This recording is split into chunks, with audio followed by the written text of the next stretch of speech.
340 tonnes d'acier en équilibre au-dessus de l'eau. Image impressionnante du tronçon du pont ferroviaire qui s'était effondré pendant sa construction dans l'Adour le 5 mai dernier à Bayonne.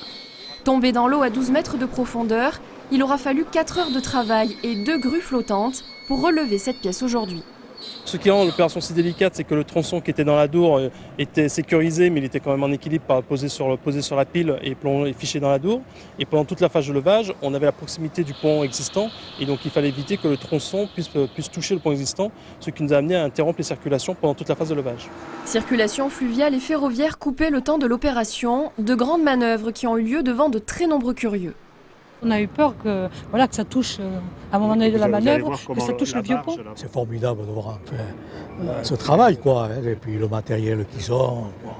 Puis c'est fait, on voit, c'est bien coordonné, quoi. Le tronçon a été placé sur une barge qui restera amarrée sur la rive nord de Bayonne.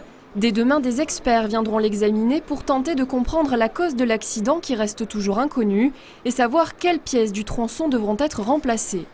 La découverte de la partie immergée a donné aujourd'hui quelques éléments d'explication. Vous voyez cette partie qui s'est ouverte, en fait ce sont deux parties qui sont normalement soudées entre elles, comme vous pouvez le voir sur le reste de la poutre. Donc on voit qu'il n'y a plus la soudure, quoi. On peut être amené à découper les extrémités qui auraient pu être endommagées lors de l'accident, mais on espère que la plus grande partie des éléments seront réutilisables.